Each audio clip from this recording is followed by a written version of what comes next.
Madame, Messieurs, merci de nous retrouver dans le cadre de votre émission Un homme, un concept. Et ce soir, nous analysons et recevons pour vous, dans le cadre de cette émission, Thierry Monsenepo, président de la Ligue des jeunes CCU, l'un des communicateurs de la majorité présidentielle. Bonsoir et bienvenue. Bonsoir, merci. On commence tout de suite par cette actualité qui nous parvient depuis Paris. On doit s'habituer. La primeur est souvent réservée à l'extérieur.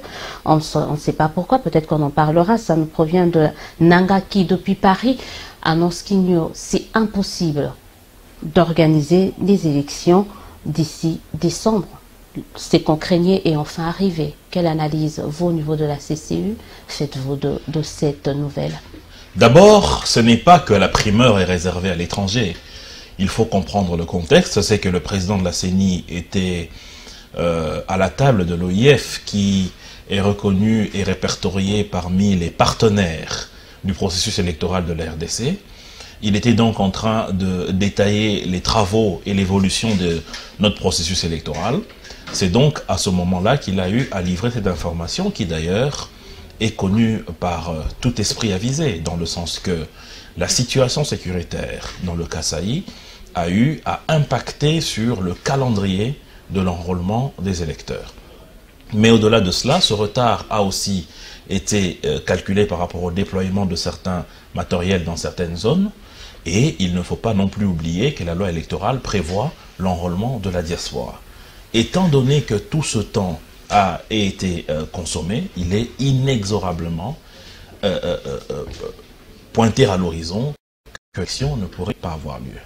Mais le problème aussi, au-delà de cela, c'est que il y a eu, il faut vraiment dire la vérité, une erreur intellectuelle de la part d'une partie, pour ne pas dire de la classe politique congolaise, qui, par peur de dire la vérité au peuple, a voulu l'ausculter en présentant des dates qui, cosmétiques, pouvaient plaire au peuple congolais. J'ai eu l'opportunité, au nom de la majorité présidentielle et de mon parti politique, d'être à ce dialogue qu'il y a eu à la Cité de l'Union africaine. Je crois que c'est le dialogue qui a connu un plus grand balai d'experts en termes des élections. Il y a eu d'abord un exposé de la CENI qui a réglé la situation. Il y a eu le général Sangaré, dont l'expérience sur le plan électoral est connue sur le continent. Il y a eu les experts de la MONUSCO. Il y a eu d'autres experts nationaux, tels que la Linélite, qui ont expliqué qu'avec les délais compressibles et incompressibles, c'était difficile que l'on puisse réaliser les élections au cours de l'année 2017. Raison pour laquelle la CENI avait préconisé novembre 2018. Mais on a demandé, les délégués de ce dialogue ont demandé à la CENI, et l'abbé Chollet représentait la CENCO lors de ses travaux, s'il a quitté le dialogue de la Cité de l'Union africaine, ce n'était pas parce qu'on a prévu les élections en 2018, mais c'est seulement parce qu'il a promis d'aller prendre les gros poissons qui devaient adhérer à cet accord. Donc il était là au nom de la CENCO et avait compris qu'il était difficile matériellement, logistiquement, d'organiser les élections en 2017. Donc on a demandé à la CENI de compresser les dates pour arriver finalement à avril 2018, mais avec la convocation de l'électorat en octobre de cette année.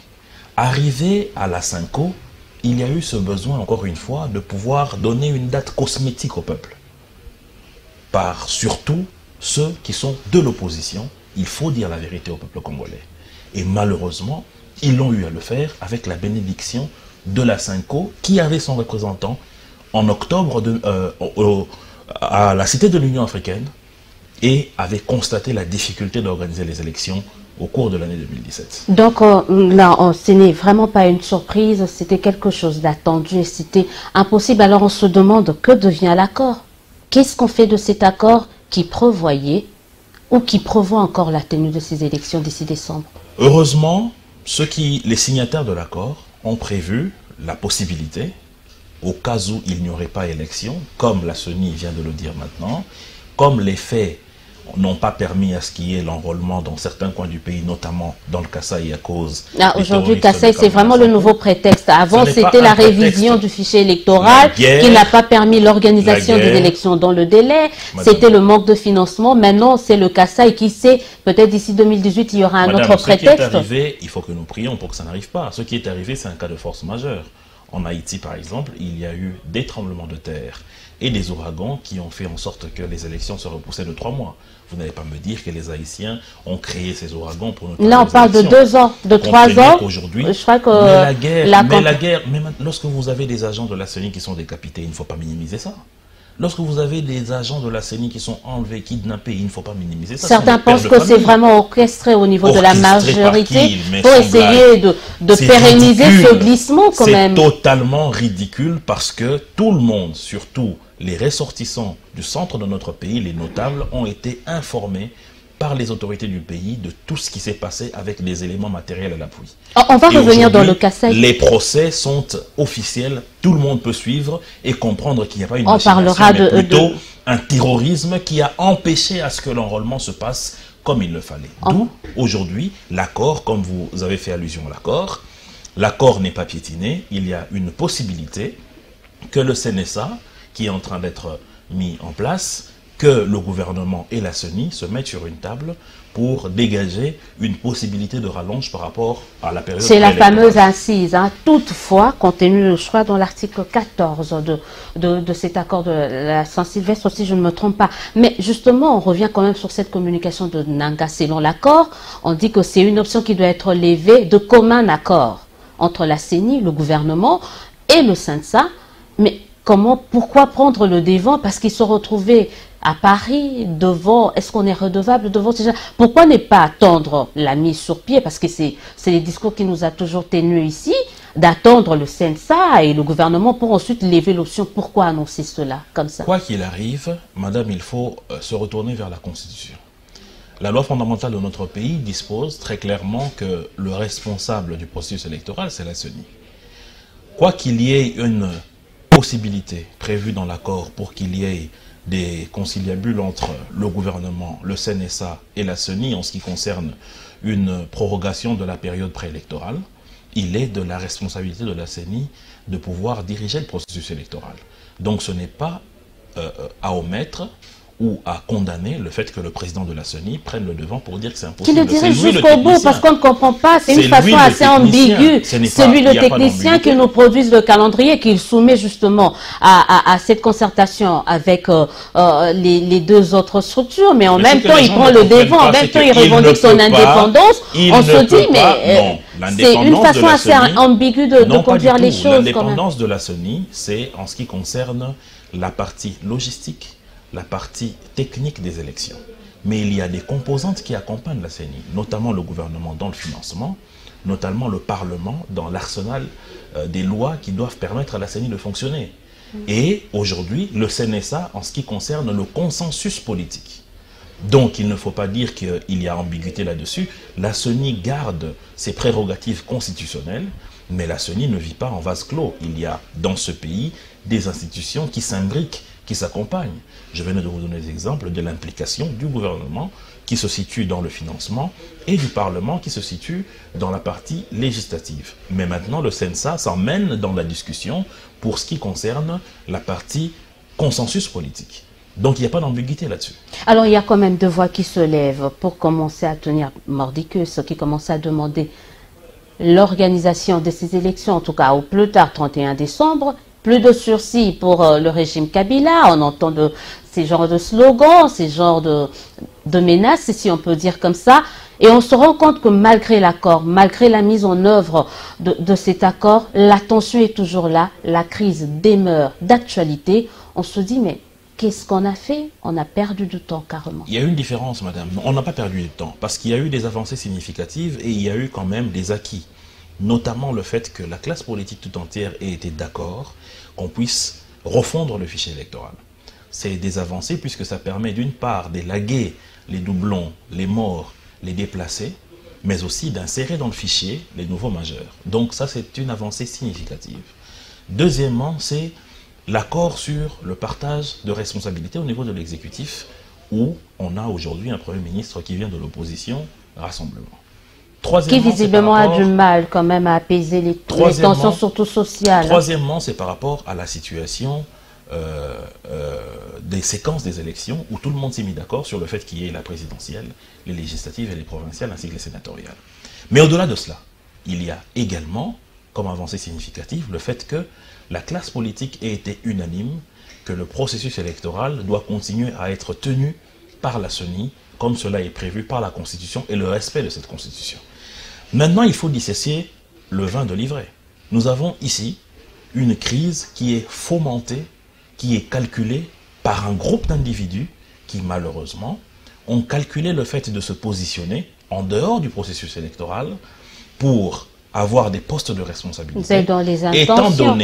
Étant donné, non, mais les éléments sont là, les faits sont là. Lorsque l'on dit qu'un accord n'a pas été respecté parce que moi je ne suis pas Premier ministre. Parce que les principes n'ont pas été respectés. Non, on le voit aujourd'hui. Quelqu'un disait un mauvais accord. Je reprends la phrase de quelqu'un que je veux quand même citer ici, Doris Toumbi dirait, on a hérité d'un mauvais accord qui va nous donner un mauvais gouvernement pour au final avoir de mauvaises élections.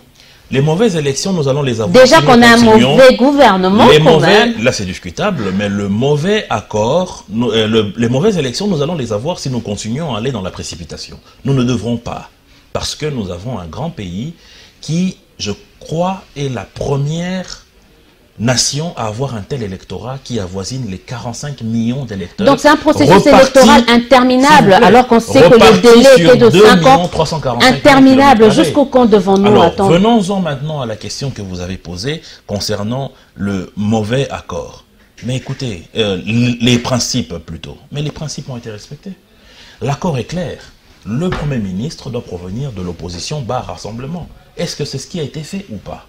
Maintenant, il ne faut pas ici dire qu'il y a des individus qui ont des appareils de test pour tester la teneur dans le corps des gens s'ils sont plus de rassemblement que d'autres.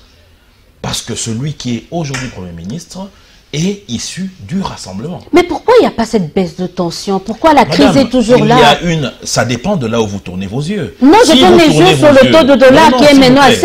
Je tourne les yeux sur la situation sécuritaire qui est vraiment... C'est là où moi je tourne mes yeux quand même. La tension, mais c'est tellement lié au même moment. Ce n'est pas lié pour quelle raison? La raison principale, c'est qu'il y a une situation conjoncturelle néfaste qui est en train de plomber les pays à économie extractive comme la République démocratique du Congo. Qui n'ont pas su diversifier leurs économies. Bien entendu. Pour le cas de notre pays, ça fait 16 ans. Notamment de la guerre. Nous sommes un pays post-conflit, il ne faut pas l'oublier. On n'est pas le seul. Mais il y a la Côte d'Ivoire, un pays post-conflit, mais qui arrive quand même à... Vous allez oser comparer les guerres qu'il y a eu en Côte d'Ivoire et le Congo.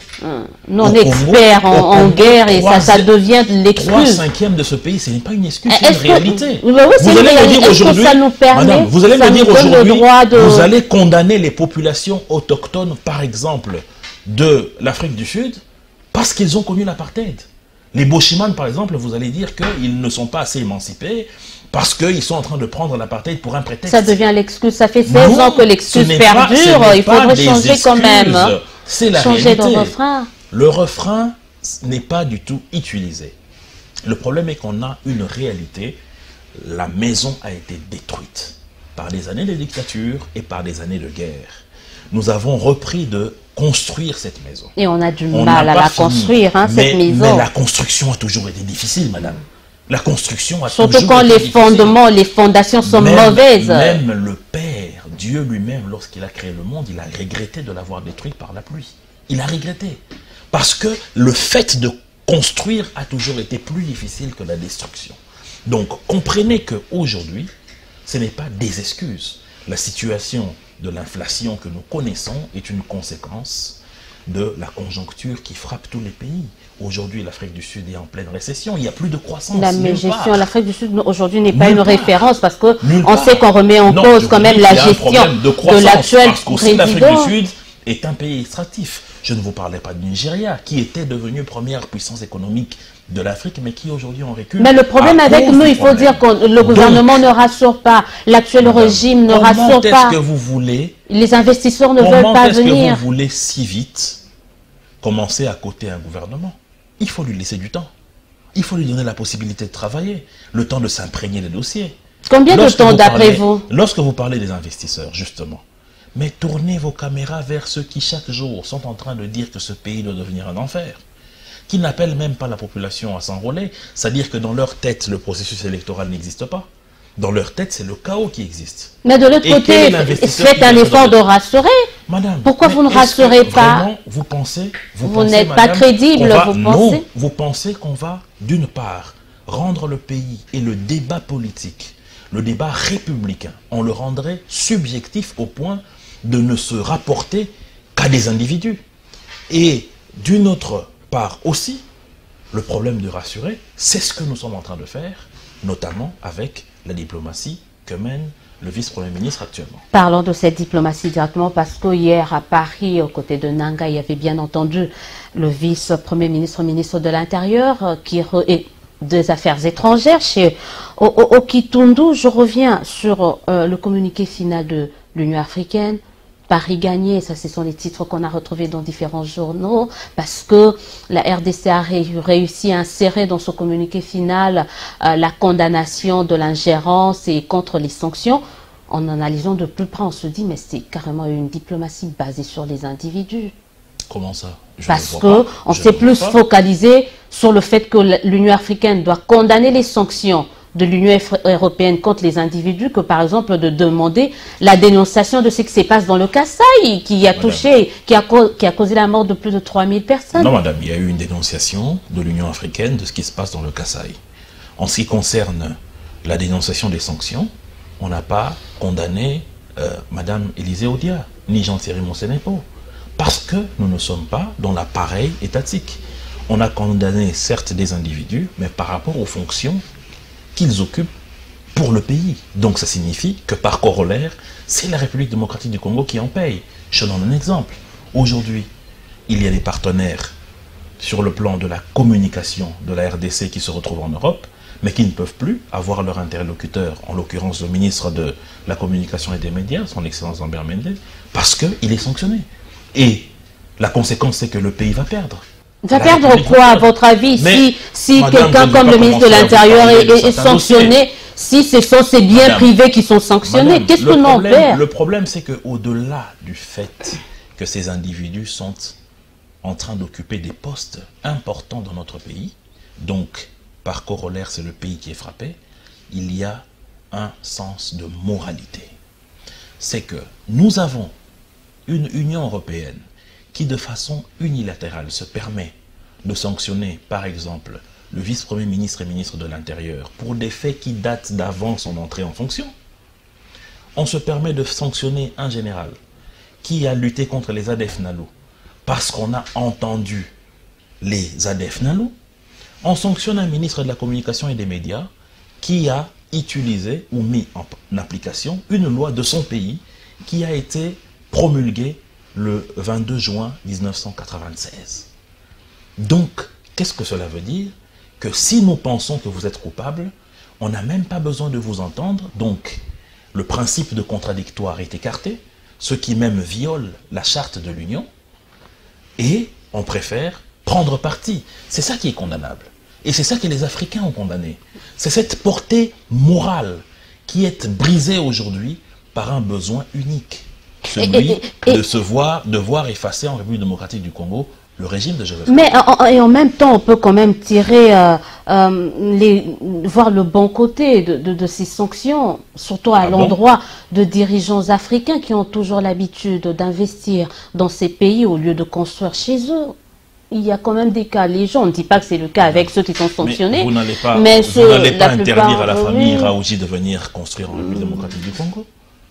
Vous n'allez pas interdire à monsieur Forest de venir construire dans ce pays. La plupart des dirigeants africains, des personnalités africaines. Vous n'allez pas interdire. Non, aujourd'hui, le monde. Comme ça, au moins, ils savent à quoi s'en tenir dorénavant. Avec le travail que vous faites, vous pouvez vous taper votre appartement en Afrique du Sud.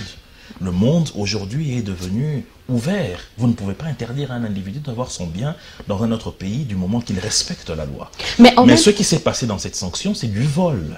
Ok, du vol, mais en même temps, ces pays-là, surtout l'Union européenne, les pays de l'Union européenne sont régis par des principes quand ils estiment que leurs interlocuteurs ne réagissent pas positivement dans ces différents principes, par rapport à leurs principes, je dis, je ne veux pas de cette personne, ça ne doit pas vous inquiéter. Il y a des principes qui sont violés, notamment celui de... Quand il n'y a pas le respect de droits de l'homme, quand on sait tout ce qui se passe autour de la restriction des manifestations publiques, alors que l'Union européenne est un espace tellement libre où on peut manifester comme on veut, on se dit, mais pourquoi échanger avec ces gens-là qui ne respectent rien de nos principes? Mais de quoi vous parlez?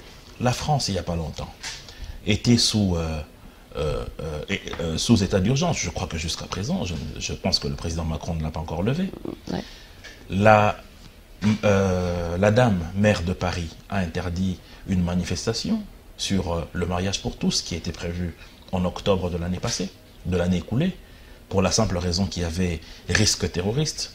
Pourquoi est-ce que l'Union européenne n'a pas sanctionné par rapport à ça? Une manifestation en RDC, lorsqu'en RDC, on a autorisé une manifestation et qu'ensuite, c'est des caméras de surveillance de la ville qui sont cassées. C'est des commissariats qui sont violentés, pillés, des armes de guerre qui sont utilisées contre les forces de l'ordre, des véhicules des privés et publics sont saccagés, des édifices publics ont été menacés d'être saccagés, si pas des tribunaux, des cours des tribunaux brûlés. Donc si l'autorité municipale de la RDC, en l'occurrence de ce qui s'est passé à Paris, interdit une manifestation pour des raisons sécuritaires, c'est des restrictions de droits de l'homme. Donc nous, on n'a pas droit à protéger nos citoyens. Mais comprenez que cela est un non-sens. Ne le faire une fois, c'est bien, mais devenir de même en récurrence... Si la menace est persistante. Menace persistante par rapport à qui? Au régime actuel? Il faut éviter de penser que la République du Congo est le régime du président Kabila. C'est l'impression que ça donne. Non, c'est l'impression que vous avez. C'est fusionnel. C'est l'impression que vous avez.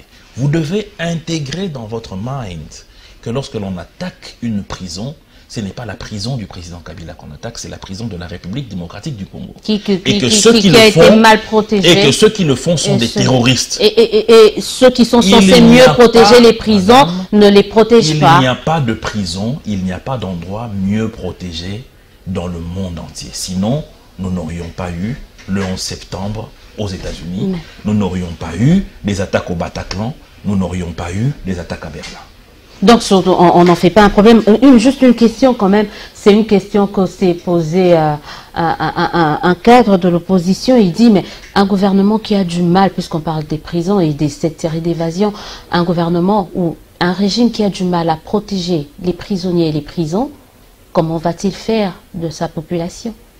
Je pense que c'est une lecture biaisée, parce que aujourd'hui, la guerre asymétrique qui est menée à tous les gouvernements du monde, parce que c'est vrai qu'au Nigeria, en France, ça peut être Boko Haram, ça peut être l'État islamique, mais c'est les mêmes pratiques, c'est-à-dire des attaques par surprise avec des armes qui détruisent la vie et qui détruisent le bien public et privé. Cela n'est pas du tout calculable. Ce qui compte, c'est d'une part la gestion de la crise en amont, ensuite en aval, mais aussi les dispositions que l'on prend ensuite lorsqu'il y a eu des coups pareils. Et je crois que le gouvernement congolais s'est montré très apte à prendre en compte... À tel point qu'il y a eu une succession d'évasions. Il a été tellement apte qu'on a assisté à plus de 5 évasions. Aujourd'hui, vous pouvez balader votre caméra dans ces prisons. Une bonne partie de ces prisonniers sont des innocents parce que déjà qu'il n'y a pas un fichier, parlons-en, sur base de quoi a-t-on ramené, parce qu'on sait qu'il n'y a pas de photo, pas de fichier, pour qu'on puisse répertorier que celui-ci est en prison ou pas. Je vous donne un exemple simple. Vous êtes justiciable au parquet de la Gombe. Un magistrat vous arrête et vous met sous mandat d'arrêt provisoire. C'est sur base de votre identité.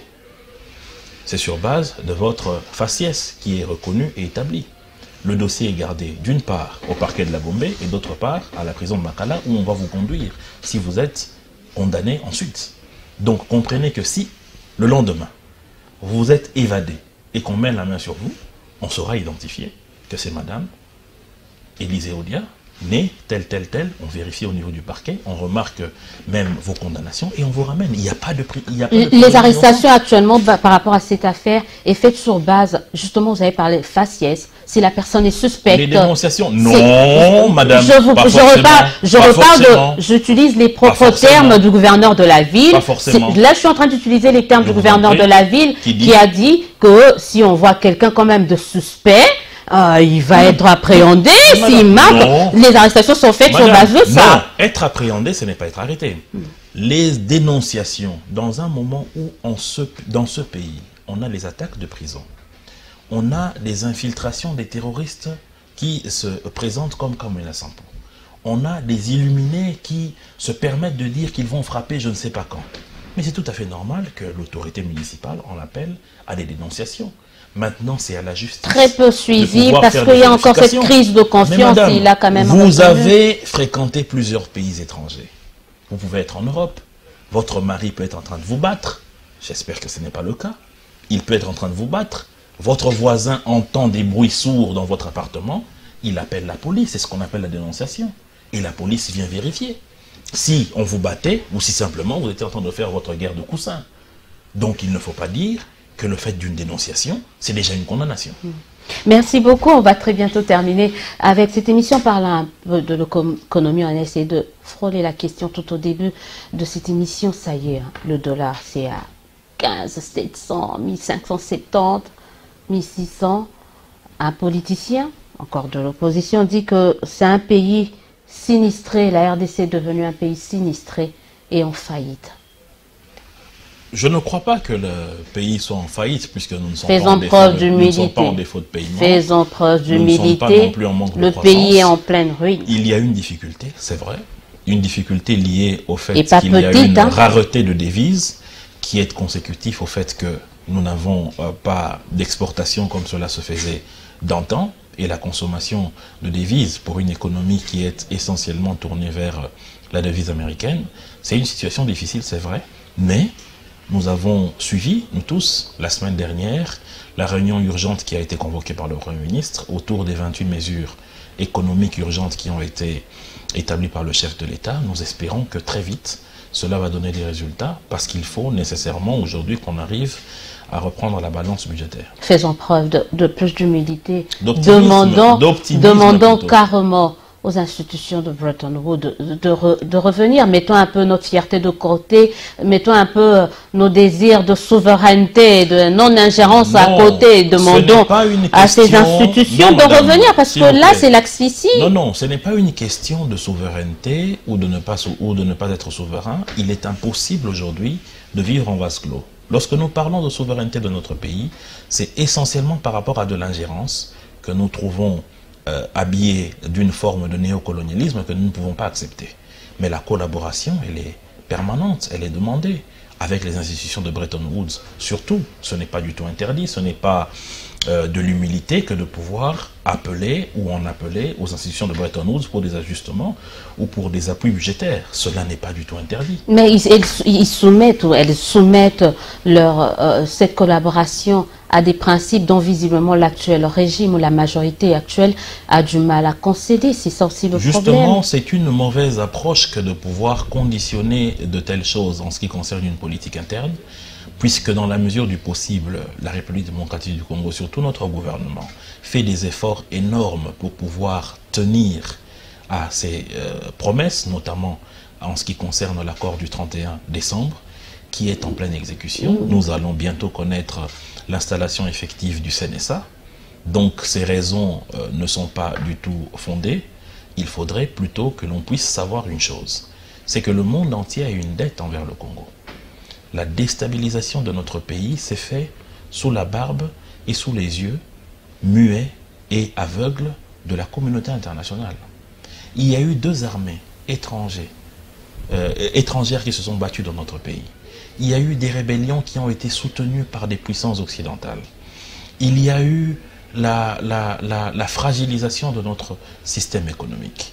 Il y a eu le refus que nous puissions signer des contrats, notamment avec la Chine, par la communauté internationale. Mais vous l'avez quand même fait et puis à vil prix. Hein? Il y a eu la déstabilisation de la partie est de notre pays, qui est le départ de tout ce que nous subissons jusqu'à aujourd'hui, en 1994, lorsqu'on nous a demandé d'ouvrir les frontières pour faire entrer les Interahamwe ici. Tout cela la communauté internationale sait que ça a eu des conséquences jusqu'à aujourd'hui sur la marche de notre pays.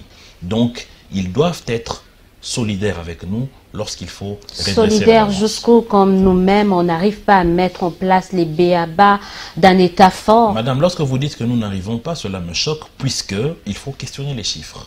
Les chiffres sont assez éloquents en ce qui concerne les efforts qui sont consentis par la RDC. C'est encore beaucoup plus éloquent quant à ceux qui... Ce n'est pas nous qui dressons... On a fait un bond en arrière de plus de... Ce n'est pas nous qui dressons l'indice de développement humain, c'est les Nations Unies par son bureau du PNUD, et aujourd'hui la RDC a gagné 17 places par rapport à ça. Ce n'est pas nous qui indiquons les places en ce qui concerne les reculs de taux de mortalité infantile, c'est l'OMS, nous en sommes à des reculs à peu près de 35%. Mais en même temps, il y a quand même, récemment le programme alimentaire mondial qui lance cette alerte en disant que non, bientôt la RDC, le taux de la famine sera beaucoup plus élevé en RDC. C'est plus lié à tous ces guerres, à tous ces phénomènes de terrorisme que nous connaissons. Dont l'actuel régime a du mal à juguler. Pourquoi ne pas passer la relève? Parce qu'on se rend compte, l'actuelle majorité a quand même fait plus de 10 ans et en plein glissement. Mais on se dit peut-être que là où vous vous êtes arrêté, d'autres doivent continuer. Madame, je vais vous dire une chose. Vous avez l'opportunité en tant que... Vous n'avez pas le monopole quand même. Madame, vous avez l'opportunité en tant que journaliste de dire des vérités au peuple et de conscientiser le peuple sur le fait que même si aujourd'hui le régime du président Kabila passait, les problèmes seront les mêmes. Ce dont nous parlons avec vous ici, aujourd'hui, les guerres récurrentes, des attaques pour déstabiliser le pays, les projets de balkanisation. Lumumba en a parlé en 1960. Ça fait 5 ans, 7 ans qu'on parle de la même chose. Pourquoi ne pouvons-nous pas comprendre que cela vient de l'extérieur? Que le problème, ce n'est pas vous et moi. On ne peut pas accuser l'extérieur. Le problème, c'est plutôt ceux de nos frères et de nos sœurs qui sont utilisés par ceux-là pour déstabiliser le pays. C'est eux vers qui nous devons regarder et dire arrêtez, revenez à la maison, qu'on discute entre nous. Revenez à la maison dans quelles conditions? Quand Moïse Katumbi veut revenir, on dit non, il ne revient pas. Quand il veut revenir, on dit non, il a une double nationalité. Il a une double nationalité. Quand Mukwege veut tenir sa conférence, on dit non, c'est l'insurrection. De ce pays, il est parti de lui-même pour se faire soigner. De se faire soigner, on l'a vu sur les plateaux de TV5 où il expliquait qu'il a été piqué par la piqûre. De ses explications sur TV5, on l'a retrouvé en train de tenir des conférences de presse. Il a brisé le serment de silence que son avocat a pris avec le PGR. Et cela est cassé, le PGR veut le voir ici. Mais en même temps, vous brandissez, la double nationalité. Est-ce que c'est faux? Vous ouvrez quand même une boîte de Pandore. C'est une boîte de Pandore. Vous savez que c'est un dossier assez... Vous savez qu'il y a un moratoire sur ça. Le moratoire alors, ouvrez cette boîte de Pandore. On n'a pas ouvert, mais ce n'est pas une fausseté que sur Moïse Katumbi est de nationalité italienne. Est-ce que vous êtes prêt à ce que par rapport à ça, ça sera peut-être l'une de mes dernières questions, par rapport à cette double nationalité, les autres le disent, si vous persistez par rapport à ça, on va publier la liste de toutes ces personnalités qui ont des doubles nationalités. La majorité est prête à affronter cela. Est-ce que vous êtes prêts? Qu'est-ce qu'ils attendent? Qu'est-ce qu'ils attendent? Qu'est-ce qu'ils attendent? Mais qu'ils le font. Donc vous n'avez rien à vous reprocher du côté de l'actuelle majorité. Il n'y a pas ceux qui ont des doubles nationalités ou des nationalités douteuses. S'il vous plaît, que ceux qui ont des informations sur une nationalité deuxième que Jean-Thierry Monsenepo a, en dehors de celle congolaise qu'il n'a qu'à le mettre sur les réseaux sociaux ou les médias, il n'y a pas de problème. Donc vous êtes prêt à assumer cela? Qu'ils mettent ça dans les réseaux sociaux ou dans les médias, il n'y a pas de problème. Merci d'avoir été de notre ce soir. Merci. Je remercie les téléspectateurs. Vous étiez nombreux à nous suivre. Appelez-nous. Écrivez-nous pour vos réactions et suggestions. On sera toujours là pour vous. En attendant, nous souhaitons de passer une excellente suite de programmes en compagnie de Congo Web Télévision. On se dit au revoir et à dimanche prochain pour un autre numéro avec un autre invité. Bonsoir chez vous.